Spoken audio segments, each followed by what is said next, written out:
Hello everyone, this is Mansi from evikhati.in। आप जैसे कि आप देख सकते हो ये हमारा चैप्टर 1 का इंट्रोडक्शन है। लेकिन आप सोच रहे हो चैप्टर 1 का इंट्रोडक्शन तो ऑलरेडी चैनल पे है, बट जैसे कि आपको बोर्ड पे दिख रहा है यहाँ पे हिंदी में लिखा है, सो दिस मीन्स ये जो चैप्टर 1 का इंट्रोडक्शन है ये हिंदी मीडियम के स्टूडेंट्स में। हमने अपने बहुत सारी वीडियोस में देखा, कमेंट्स में देखा, जहाँ पे बच्चे कमेंट कर रहे हैं कि वो हिंदी मीडियम के हैं, तो उनके लिए स्पेशली वीडियोस बनाई गई हैं। अब इससे होगा ये कि अगर जब हम इंट्रोडक्शन में चैप्टर्स में जो जो वर्ड्स आ रहे हैं, जो जो चीजें हैं, वो आप समझोगे अपनी लैंग्वेज में, मतलब जिस लैंग्वेज में आप मैथ्स को पढ़ते आ रहे हो, तो आपको उन वर्ड्स का मतलब समझ आ जाएगा कि जो मैं यहाँ पे एक्सरसाइज में इंग्लिश में वर्ड बोल रही हूँ वो हिंदी में उसका क्या मीनिंग है। तो उसके बाद जब आप एक्सरसाइजेस देखोगे तो आपके लिए बहुत ज्यादा हेल्पफुल हो जाएगा। ऑल्सो हर चैप्टर के लास्ट में हमें चार्ट देंगे जिसमें वो वर्ड्स होंगे जो एक्सरसाइजेस में चैप्टर में यूज करे गए हैं, तो उसका हम ट्रांसलेशन देंगे कि इंग्लिश में ये वर्ड इस तरह से बोला जाता है जो हिंदी में ये है। ठीक है, तो वो आपको हेल्पफुल होगा, आप एक्सरसाइजेस के क्वेश्चन भी समझ लोगे और इन वीडियोस से आप चैप्टर का इंट्रोडक्शन तो समझ ही सकोगे। ओके, तो सबसे पहले हम बिगिन कर रहे हैं चैप्टर 1 से, जो कि है परिमेय संख्याएं। परिमेय संख्याएं क्या होती हैं ये समझने से पहले हम ऐसी संख्याओं के बारे में पढ़ते हैं जो आप पहले से पढ़ते हुए आ रहे हो, तो एक तरह से हम उसको रिवाइज कर रहे हैं। सबसे पहले हमारे पास है प्राकृत संख्या। प्राकृत संख्या कौन सी होती है? वो संख्याएं जो 1 से शुरू हो रही है, जैसे कि 1, 2, 3, 4, 5 और इस तरह से आगे जितनी भी संख्याएं, ये सारी प्राकृत संख्याएं हैं। उसके बाद दूसरे नंबर पे आती है पूर्ण संख्या। पूर्ण संख्या क्या होती है? पूर्ण संख्या हमारी शुरू होती है 0 से, बाकी इसमें वही चलता है 1, 2, 3, 4 ये सब चलता रहेगा, लेकिन इसमें 0 भी आ जाता है। ठीक है, उसके बाद हमने पूर्णांकों के बारे में पढ़ा हुआ है। तो पूर्णांक क्या होते हैं? इसमें हमारे पास प्राकृत संख्याएं भी आती है, पूर्ण संख्याएं भी आती है, उसमें धनात्मक और ऋणात्मक दोनों आ जाते हैं। धनात्मक और ऋणात्मक क्या होता है?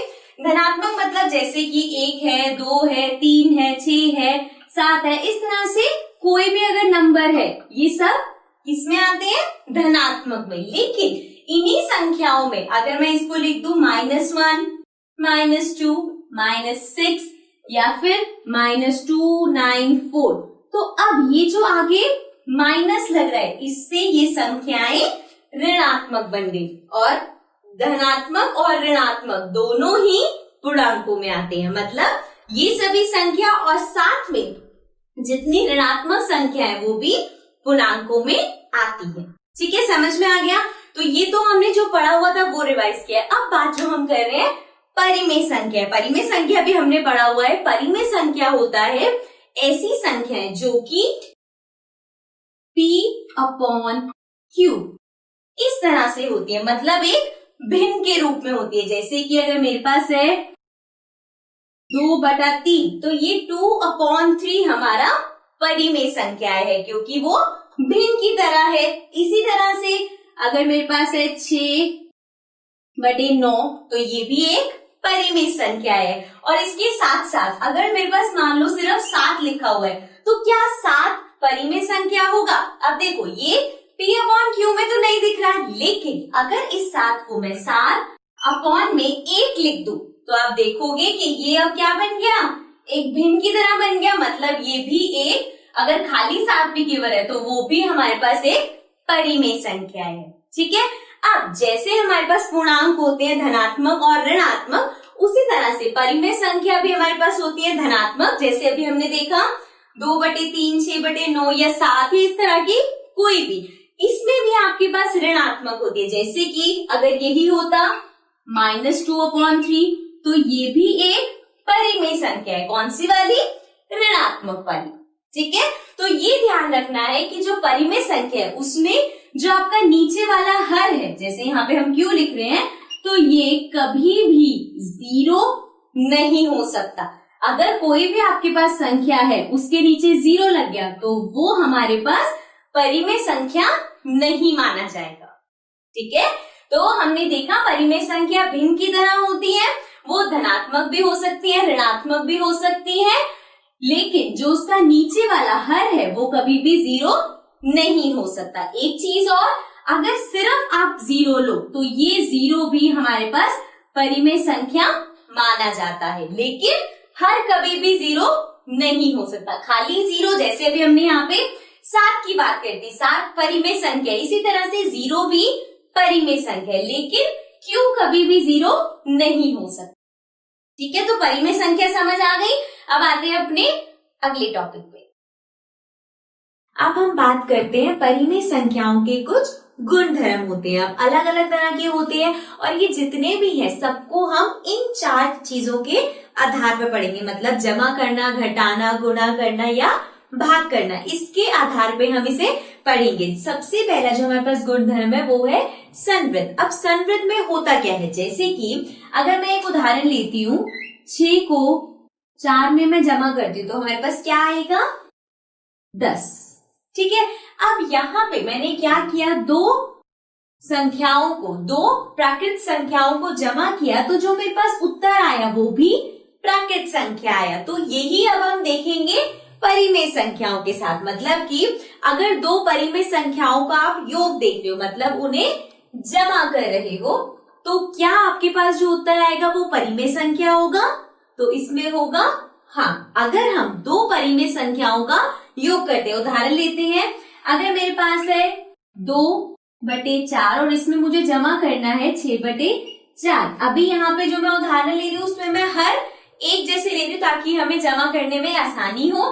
तो ये हमारे पास आ जाएगा 8/4। अब 8/4 एक परिमेय संख्या, मतलब कि अगर एक परिमेय संख्या में दूसरी परिमेय संख्या में हमने जोड़ किया है तो उत्तर में हमारे पास परिमेय संख्या आएगा, मतलब कि योग में ये जो संवृत धर्म है ये चलता है। अब दूसरा आता है घटाना, मतलब कि माइनस कर रहे हो। अब यहाँ पे है कि अगर एक परिमेय संख्या में से हम दूसरी परिमेय संख्या को घटाते हैं तो जो उत्तर आएगा वो भी एक परिमेय संख्या होगा, तो मतलब ये भी सही है। ठीक है, तीसरा है गुणा करना। अब यही बात करेंगे हम, 2 परिमेय संख्या का अगर आप गुणन कर रहे हो तो जो उत्तर आएगा वो भी परिमेय संख्या होगा। ठीक है, अब आखिरी है विभाजन करना। अब यहाँ पे ध्यान देना, यहाँ पे बात करेंगे कि एक परिमेय संख्या को दूसरी परिमेय संख्या के साथ भाग कर रहे हो तो क्या उत्तर में परिमेय संख्या आएगा। वैसे अगर आप कोई भी उदाहरण लोगे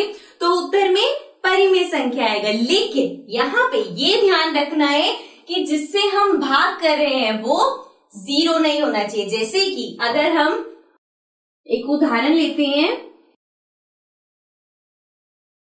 6/4 ले लिया मैंने, ये एक परिमेय संख्या है। फिर मैंने 0 ले लिया, 0 भी एक परिमेय संख्या है। तो इन दोनों का अगर मैं भाग कर रही हूं तो उत्तर परिमेय संख्या नहीं आएगा। समझ में आया, क्योंकि अगर आप किसी को भी 0 से भाग करोगे तो उत्तर कुछ भी नहीं आता। तो इसका मतलब यहाँ पे जो ये हमारा संवृत है ये विभाजन में नहीं चलेगा, लेकिन सिर्फ तभी अगर आपने जो दूसरी परिमेय संख्या, दोनों में से कोई भी एक परिमेय संख्या को अगर 0 लिया है। इसके अलावा अगर हम यहाँ पे कोई और परिमेय संख्या लेते, जैसे कि इस तरह का कुछ लेते, तो ये इसका उत्तर भी परिमेय संख्या आएगा। लेकिन ये ध्यान रखना है, जब हम विभाजन की बात करते हैं तो उसमें संख्या दोनों में से कोई एक भी 0 नहीं होनी चाहिए। ठीक है, तो ये था हमारा पहला गुणधर्म। अब आते हैं अगले पे। अब बात करते हैं दूसरे गुणधर्म की, जो कि है क्रम विनिमयता। अब इसमें क्या होता है, देखो अगर मैं इस पे लिखूं a + b = b + a, इसका क्या मतलब है कि अगर आपके पास 2 संख्याएं हैं तो उसको आप किसी भी क्रम में जमा करो तो वो बराबर ही रहेगा। समझ में आया क्या है, ये हमने लिखा। अब इसका एक उदाहरण ले लेते हैं, उससे ज्यादा अच्छे समझ आ जाएगा। 4 + 3। ठीक है, तो a हमने यहाँ पे रखा 4, b रखा 3। अब इसको मैं कह रही हूँ कि ये बराबर होगा 3 + 4 से, मतलब 4 को 3 में जमा करो या 3 को 4 में जमा करो, वो बराबर होगा। देखते हैं, 4 में 3 जमा करेंगे क्या आएगा, 7, है ना। 3 में 4 जमा करेंगे 7, तो इसका मतलब क्या है, किसी भी क्रम में हम जमा कर रहे हैं तो वो बराबर आ रहे हैं। अब यही बात करते हैं परिमेय संख्याओं में। अगर परिमेय संख्याओं में आप योग कर रहे हो, मतलब कि 2 परिमेय संख्याओं को आपस में जमा कर रहे हो, तो चाहे आप पहली और दूसरी करो या दूसरी और पहली, मतलब किसी भी क्रम में करो वो बराबर रहेगा। तो मतलब पहला वाला वो ये पहले आधार पे हाँ होगा कि वो बराबर होगा। दूसरा हम बात करते हैं घटाना, मतलब कि अगर एक परिमेय संख्या में से आप दूसरी परिमेय संख्या को घटा रहे हो, जैसे कि उदाहरण ले लेते हैं 6/4, इसमें से हम 5/4 को घटा रहे हैं, तो उत्तर में मेरे पास आएगा 1/4। ठीक है, इसी का ही अगर मैं उल्टा कर दूं, मतलब 5/4 में से 6/4 को अगर हम गुणा करेंगे, अगर हम घटाएंगे तो मेरे पास आएगा -1, क्योंकि 5 में से 6 करोगे 6 बड़ा है तो ये मतलब ये दोनों बराबर नहीं आ रहे, चाहे यहाँ पे संख्याएं बराबर है लेकिन ये धनात्मक है और ये ऋणात्मक है, मतलब आपस में बराबर नहीं है, तो मतलब क्रम विनिमयता घटाने में नहीं चलती। ठीक है, दूसरा है, फिर तीसरे नंबर पे है गुणा करना, मतलब दो परिमेय संख्या को किसी भी क्रम में आप गुणा करो उत्तर वही आएगा, तो मतलब गुणा में भी ये चीज चलेगी। अब यही अगर हम विभाजन में बात करें तो ये नहीं होगा, मतलब कि जैसे अगर हम इसी को ही ले रहे हैं तो 6/4 को अगर आप भाग कर रहे हो 5/4 से, तो जो भी आपका उत्तर आएगा वो इसके बराबर नहीं होगा। ठीक है, ऐसे जैसे हम यहाँ पे एग्जांपल ले रहे हैं ऐसी आप कोई भी नंबर्स दे सकते हो उदाहरण के तौर पे और उसको करके देख सकते हो, तो विभाजन में ये नहीं चलेगा। तो मतलब क्रम विनिमयता जो है वो योग और गुणा में काम करती है, मतलब योग और गुणा में किसी भी क्रम में आप करोगे उत्तर वही रहेगा, लेकिन घटाने में और विभाजन करने में उत्तर सेम नहीं रहता। ठीक है, तो ये था हमारा दूसरा गुणधर्म। अब आते हैं तीसरे नंबर पे। अब आते हैं तीसरे गुणधर्म पे। तो तीसरा हमारे पास है साचर्यता। इसमें क्या होता है, साचर्यता के हिसाब से अगर मेरे पास 3 संख्याएं हैं, मान लो A, B, C, तो मेरे पास ये 3 संख्याएं हैं। अब अगर आपके पास देखो कोई भी 3 संख्या है, मान लो आपके पास 2 + 3 + 4, अब इन तीनों को अगर आपको जमा करना है तो आप कैसे जमा करते हो सकता है हम ऐसे कहें 2 और 3 कितने हुए 5 और फिर उसमें 4 जमा कर दिया, या फिर 4 और 3 हमने देखा कितने हुए और उसमें 2 जमा कर दिया, मतलब पहले कोई 2 करोगे फिर उसमें तीसरा जमा कर दोगे। अब इसी को ही इन्हीं 3 संख्याओं में मान लो यहाँ पे मैंने पहले दोनों को करा और फिर जो आया उसमें तीसरी को जमा कर दिया, या फिर पहले की छोड़ दी बाद की दोनों को किया पहली वाली को उसमें जमा कर दिया, तो उत्तर दोनों में समान रहेगा, मतलब ये एक दूसरे के बराबर है। अब यही चीज हम देखेंगे परिमेय संख्या के साथ। परिमेय संख्या में अगर आपके पास 3 संख्याएं हैं तो उसमें अगर आपने पहली 2 जमा करी फिर तीसरी उसमें जमा करी, या पहली वाली छोड़ दी और बाकी की 2 जमा करके पहली वाली को जमा किया, तो वो बराबर रहेगा। ठीक है, उदाहरण के लिए हम ले लेते हैं यहाँ पे, मान लो हमारे पास है 2/5 और इसमें हमें जमा करना है 3/5 और इसमें जमा करना है 6/5। ठीक है, अब ये 3 आपके पास परिमेय संख्या है। अब मैंने इसमें पहले इन दोनों को जमा कर रही हूं, तो मेरे पास आएगा 5 और 3 में 2 जोड़ेंगे तो ये आ गया 5 और फिर इसमें जमा कर रहे हैं 6/5, तो क्या आएगा 5 और 5 में 6 करेंगे 11, तो हमारे पास आ गया 11/5। अब इसी को ही मैंने अगर आखिर की 2 पहले जमा कर लूं, मतलब इन दोनों को, तो ये आया 5, 6 और 3 को जमा करेंगे तो हमारे पास आएगा 9। अब इसमें हम जमा कर रहे हैं जो हमने पहली की छोड़ी है, मतलब 2/5, तो ये आ गया 5 और 9 और 2 को जमा करेंगे तो हमारे पास आएगा 11। तो आपने देखा उत्तर हमारे पास दोनों में समान आ रहा है। इसका मतलब जो हमने यहाँ पे पहला है अगर उसका योग कर रहे हो 3 संख्याओं का, तो इसका मतलब इस आधार पे सचारता चलेगा। ठीक है, अब बात करते हैं घटाने पे। अब जो यहाँ पे हम जमा कर रहे थे, अगर यही होता कि इसको घटाना है, मतलब आपके पास 3 संख्याएं हैं और आप उनको एक दूसरे में से हमें उन्हें घटाना है, तो परिमेय संख्या में या अगर वैसे भी करोगे तो ये बराबर नहीं आएगा। उदाहरण ले लेते हैं इसमें भी एक बार,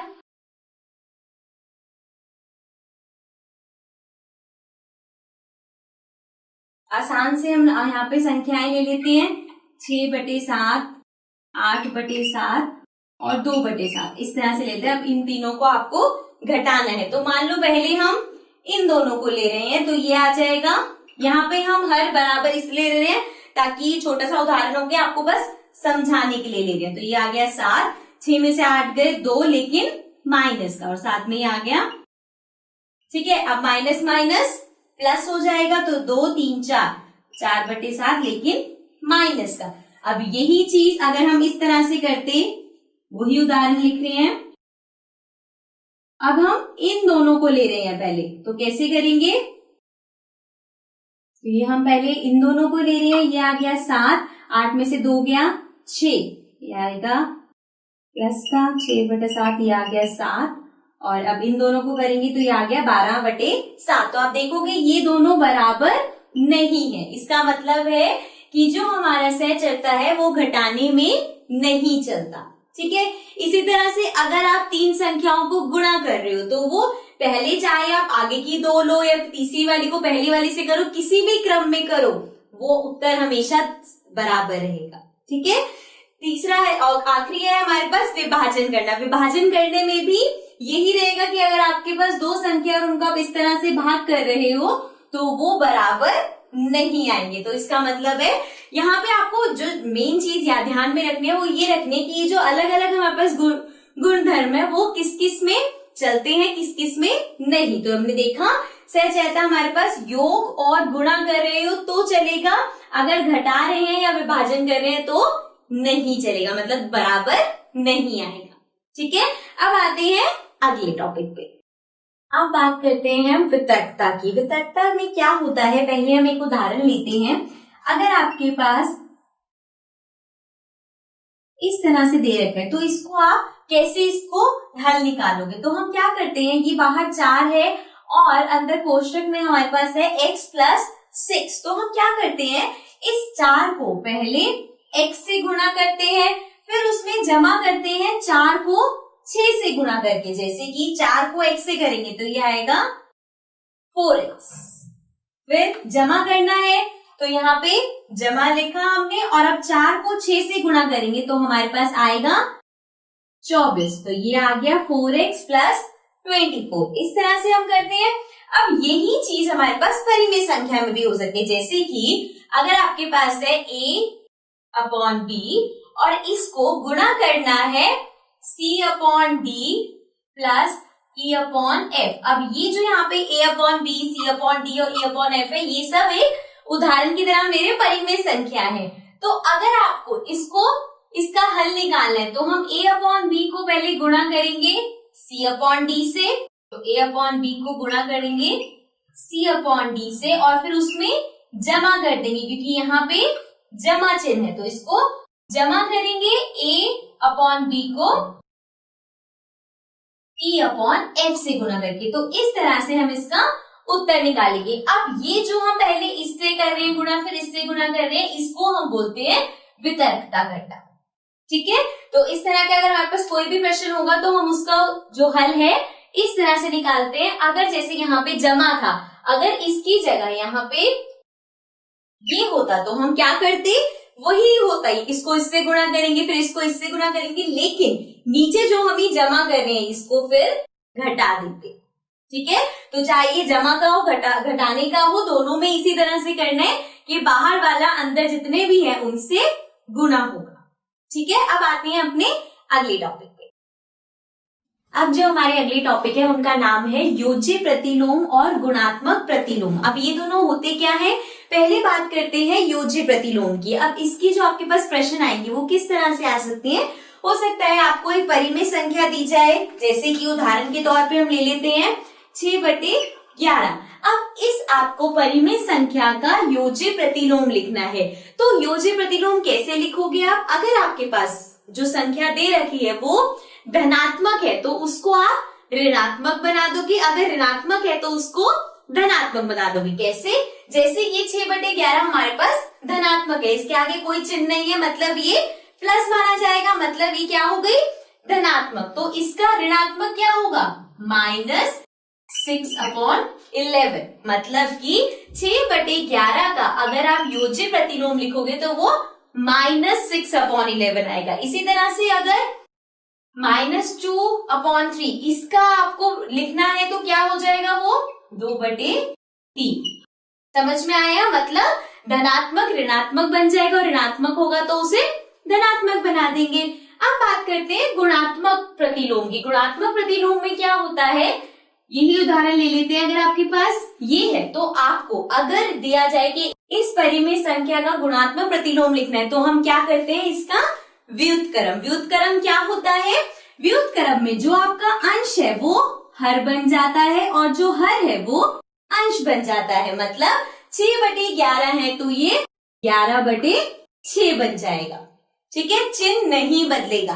धनात्मक है तो धनात्मक ही रहेगा, ऋणात्मक है तो ऋणात्मक ही रहेगा। जैसे अगर है -2/3 तो ये हो जाएगा -3/2। माइनस का माइनस ही रहेगा, बस इसका ऊपर नीचे हो जाएगा, जिसको हम व्युत्क्रम कहते हैं। ठीक है, तो अब आते हैं अपने अगले टॉपिक पे। अब हम बात करते हैं अगर आपको परिमेय संख्या को संख्या रेखा पे अंकित करना है तो कैसे करेंगे। देखो, परिमेय संख्या हमें पता है भिन्न की तरह होते हैं, तो जैसे हम भिन्नों को अपनी उस संख्या रेखा पे करते हैं उसी तरह से हम परिमेय संख्याओं को भी अंकित करते हैं। अब रेखा सबको पता है, संख्या रेखा इस तरह से होती है जिसके बीचों बीच हमारे पास 0 होता है और इस तरफ आपके पास धनात्मक संख्याएं होती हैं और इस तरफ आपके पास ऋणात्मक संख्याएं होती हैं।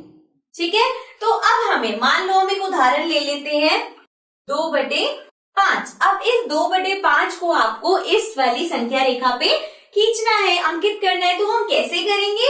सबसे पहले हमें देखना पड़ेगा कि ये 2/5 किन दो संख्याओं के बीच में आता है, तो उसके लिए हम क्या करेंगे, इसका भाग कर देंगे।